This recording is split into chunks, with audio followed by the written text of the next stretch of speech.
ইরানের পরমাণু কর্মসূচি নিয়ে আবারও কঠোর অবস্থানের কথা জানালো ইসরায়েলের প্রধানমন্ত্রী বেঞ্জামিন নেতানিয়াহু।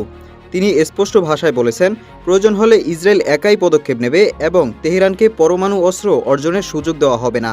ইসরায়েলের গণমাধ্যমকে দেওয়া এক বিশেষ সাক্ষাৎকারে নেতানিয়াহু দাবি করেন, ইসরায়েল নিজেদের সক্ষমতার মাধ্যমে দেশকে একটি বড় পরমাণু হুমকি থেকে রক্ষা করতে সফল হয়েছে।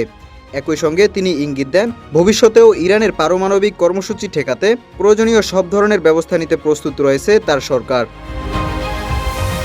উল্লেখ্য, গত 18 জুন থেকে যুক্তরাষ্ট্র ও ইরানের মধ্যে একটি সমঝোতা স্মারক আনুষ্ঠানিকভাবে কার্যকর হয়েছে। পাকিস্তানের মধ্যস্থতায় হওয়া এই চুক্তিতে মার্কিন প্রেসিডেন্ট ডোনাল্ড ট্রাম্প ও ইরানের প্রেসিডেন্ট মাসুদ পেজেশকিয়ান ইলেকট্রিক পদ্ধতিতে স্বাক্ষর করেন। দুই দেশের এই নতুন সমঝোতার লক্ষ্য দীর্ঘ 4 মাসের সংঘাতের অবসান ঘটিয়ে আলোচনার মাধ্যমে দ্বিপাক্ষিক সমস্যার সমাধান করা হয়। চুক্তির আওতায় রয়েছে শত্রুতা কমানো, অর্থনৈতিক নিষেধাজ্ঞা প্রত্যাহার, ইরানের পারমাণবিক কর্মসূচির উপর নিয়ন্ত্রণ, হরমুজ প্রণালী পুনরায় উন্মুক্ত করা এবং মধ্যপ্রাচ্যে স্থিতিশীলতা ও নিরাপত্তা জোরদারের মতো গুরুত্বপূর্ণ বিষয়।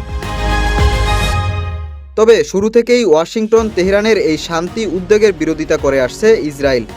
তেল আবিবের দাবি, কূটনৈতিক সমঝোতা ইরানের পরমাণু কর্মসূচির ঝুঁকি পুরোপুরি দূর করতে পারবে না। তাই প্রয়োজন হলে ইসরায়েল এককভাবে নতুন করে বিমান হামলা বা সামরিক অভিযান চালিয়ে ইরানের পারমাণবিক সক্ষমতা ধ্বংস করতে প্রস্তুত বলে আবারও হুঁশিয়ারি দিয়েছেন দেশটির শীর্ষ নেতারা। ডেস্ক রিপোর্ট, আমিয়াল টিভি।